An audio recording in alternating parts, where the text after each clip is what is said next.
Hello welcome to learners friendly.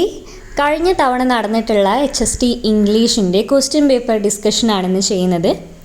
ഒന്നാമത്തെ ചോദ്യത്തിലേക്ക് കടക്കാം. നമ്മൾ കോഡ് B ആണ് കേട്ടോ ഡിസ്കസ് ചെയ്യുന്നത്. Which of the following historic novels are not written by Sardar KM Panikkar? Options: Kerala Simham, Kalyanamal. Option B പുനർക്കോട്ട് സ്വരൂപം, പറങ്കിപ്പടയാളി. ഓപ്ഷൻ C കല്യാണമൽ, പുനർക്കോട്ട് സ്വരൂപം. Option D Ramaraja Bahadur, Marthandavarma. അപ്പോൾ ഇവയിൽ സർദാർ KM പണിക്കർ എഴുതാത്ത ഹിസ്റ്റോറിക് നോവൽ ഏത് എന്നാണ് ചോദ്യം. നമ്മുടെ സിലബസിലെ പാർട്ട് Aയിൽ നിന്ന് വരുന്ന ക്വസ്റ്റ്യനാണിത്.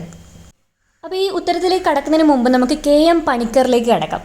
സർദാർ KM പണിക്കർ, അദ്ദേഹത്തിൻ്റെ പേര് സർദാർ കാവാലം മാധവ പണിക്കർ എന്നാണ്. ഈ KMൻ്റെ ഫുൾ ഫോം വരുന്നത് കാവാലം മാധവ പണിക്കർ എന്നാണ്. പണ്ട് കാലത്തെ രാജഭരണ പ്രദേശമായിരുന്ന തിരുവിതാംകൂറിൽ 1895 ജൂൺ 3 ജനിച്ചത്. അദ്ദേഹം രാജ്യസഭയിലെത്തുന്ന ആദ്യ മലയാളി കൂടിയാണ്. അപ്പോൾ ഇതും ചോദിക്കാൻ സാധ്യതയുള്ളൊരു ക്വസ്റ്റ്യനാണ്. രാജ്യസഭയിലെത്തുന്ന ആദ്യ മലയാളി ആയിട്ടുള്ള വ്യക്തി ആരാണ്? സർദാർ KM പണിക്കറാണ്. അദ്ദേഹം ഒരു ഫേമസ് ആയിട്ടുള്ള ഹിസ്റ്റോറിയനാണ്. അതുകൊണ്ട് തന്നെയാണ് നമ്മുടെ ചോദ്യത്തിൽ അദ്ദേഹം എഴുതിയിട്ടുള്ള ഹിസ്റ്റോറിക് നോവൽസ് ഏതാണെന്ന് ചോദിച്ചത്. അദ്ദേഹം ഒരു ഇന്ത്യൻ സ്കോളർ ആയിരുന്നു, ജേർണലിസ്റ്റ് ആയിരുന്നു, ഹിസ്റ്റോറിയൻ ആയിരുന്നു, അതേപോലെ തന്നെ അഡ്മിനിസ്ട്രേറ്റർ ആൻഡ് ഡിപ്ലോമാറ്റ് ഒക്കെ ആയിരുന്നു. പഴയ തിരുവിതാംകൂറിൽ ജനിച്ചൊരു വ്യക്തിയാണെങ്കിലും അദ്ദേഹം ഓക്സ്ഫോർഡിലെ ക്രൈസ്റ്റ് ചർച്ച് കോളേജിൽ നിന്ന് ഹിസ്റ്ററിയിൽ മാസ്റ്റർ ഡിഗ്രി നേടിയിട്ടുള്ളൊരു വ്യക്തിയാണ്.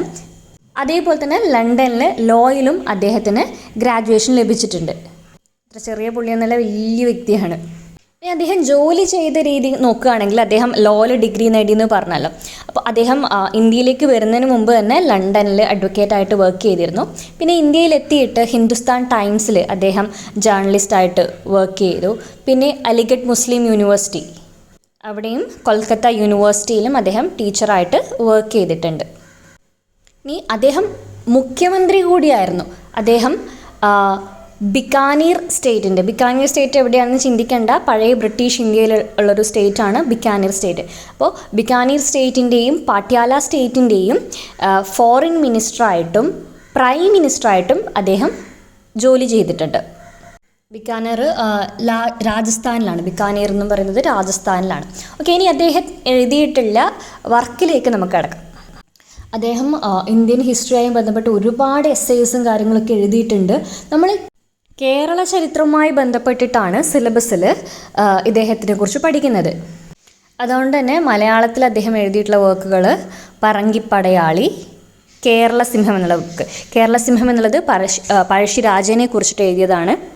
ഇതും ചോദിക്കാൻ സാധ്യതയുള്ളൊരു ചോദ്യമാണ്. കേരള സിംഹം എന്നുള്ള വർക്കിൻ്റെ ഓതർ ആര് എന്നുള്ള രീതിയിൽ.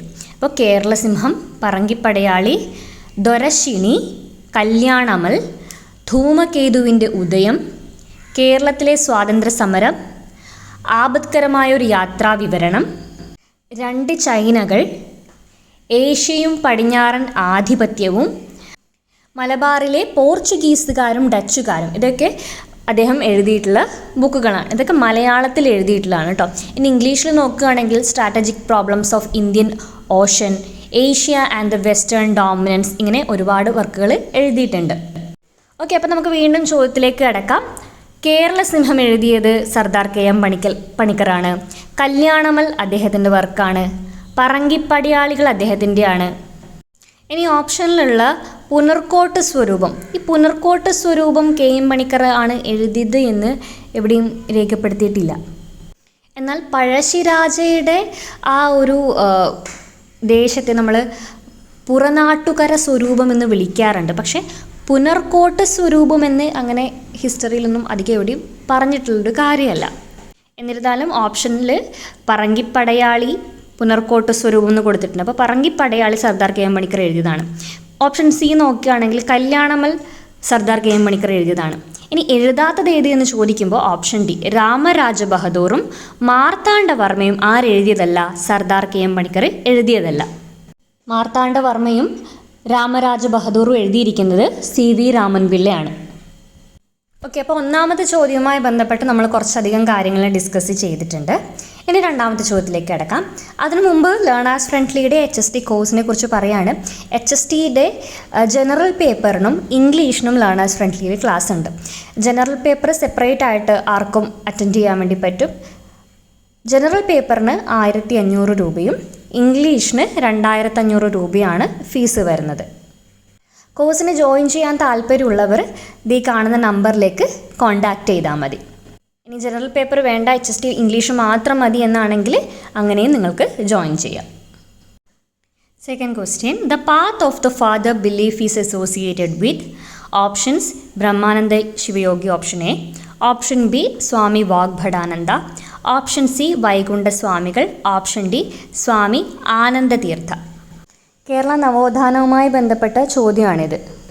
പാത്ത് ഓഫ് ദ ഫാദർ എന്നൊക്കെ നമ്മൾ കേരള നവോത്ഥാനമായിട്ട് ചിന്തിക്കുമ്പോൾ നമുക്ക് കൺഫ്യൂഷനായിട്ട് പോകും. ഇതെന്താ ഈ പാത്ത് ഓഫ് ദ ഫാദർ, മലയാളത്തിൽ ആരാ പാത്ത് ഓഫ് ദ ഫാദർ ചെയ്തതെന്നൊക്കെ ചിന്തിക്കും. പക്ഷേ അയ്യാവഴി, വൈകുണ്ഠസ്വാമികളുടെ അയ്യാവഴി എന്നുള്ള ഒരു മതമാണ് path of the father belief എന്ന് ഈ ചോദ്യം കൊണ്ട് ഉദ്ദേശിച്ചത്. അതിനെ അയ്യാവഴിയെ നേരെ തന്നെ ട്രാൻസ്ലേറ്റ് ചെയ്തിട്ടുണ്ട് ഇങ്ങനെ, പാത്ത് ഓഫ് ദ ഫാദർ എന്നൊക്കെ പറഞ്ഞിട്ട്.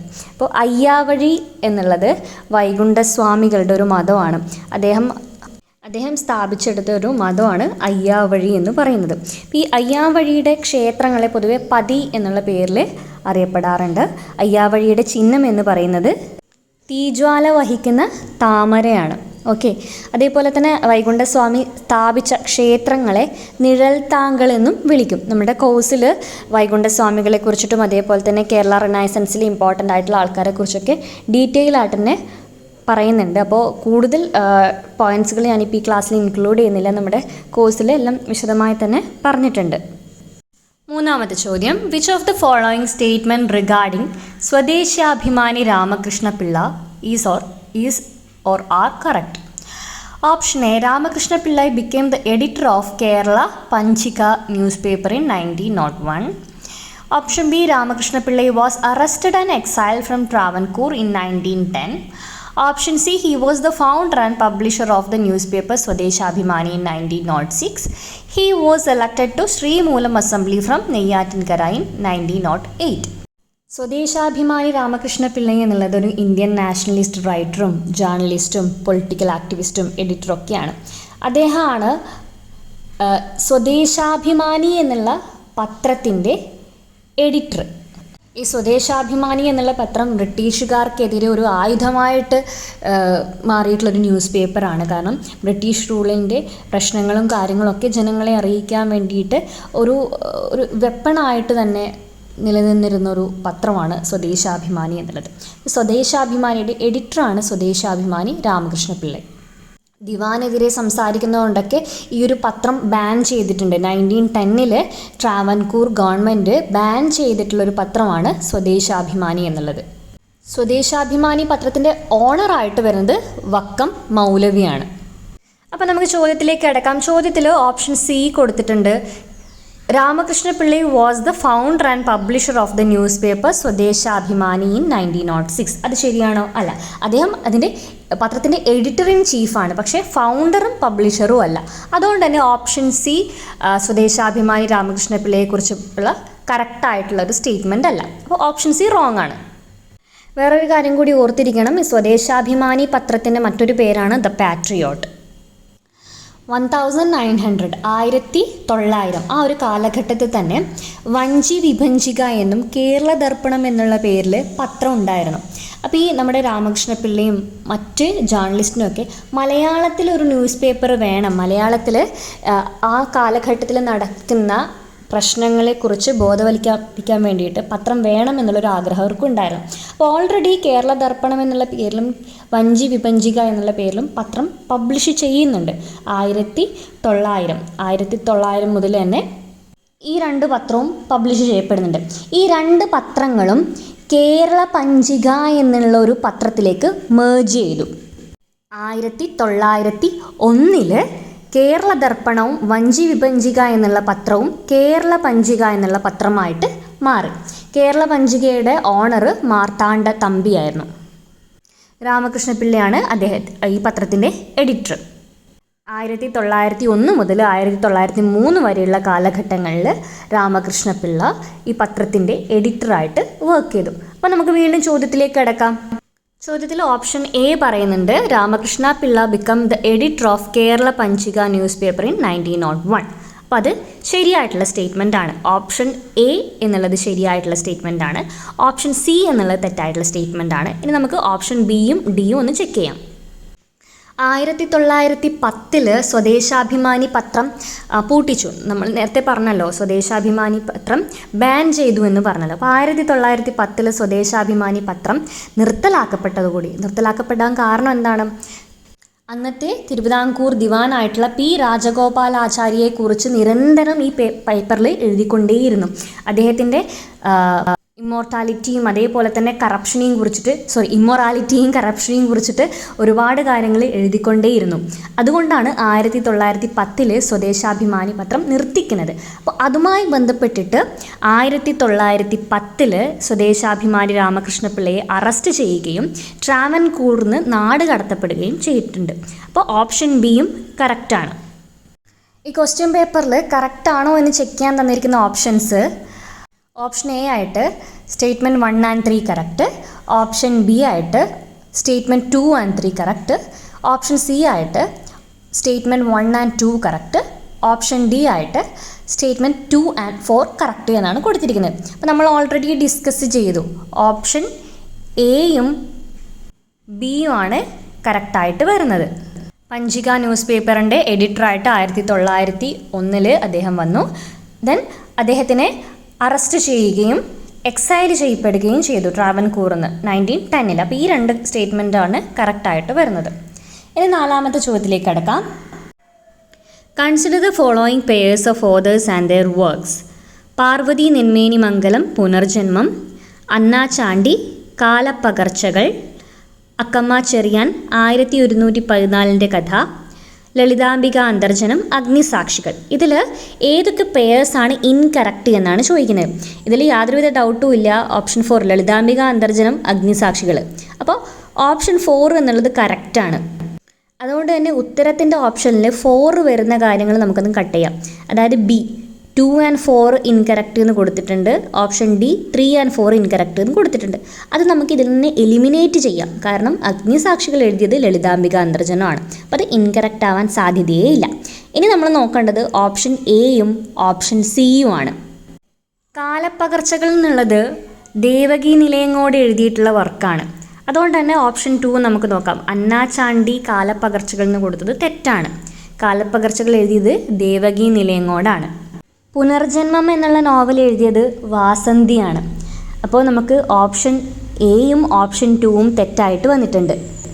1114 കഥ എഴുതിയത് അക്കമ്മ ചെറിയാൻ തന്നെയാണ്. അപ്പോൾ പാർവതി നെന്മേനി മംഗലം പുനർജന്മം എന്ന് കൊടുത്തതും അന്നാ ചാണ്ടി കാലപ്പകർച്ചകൾ എന്ന് കൊടുത്തതും തെറ്റാണ്.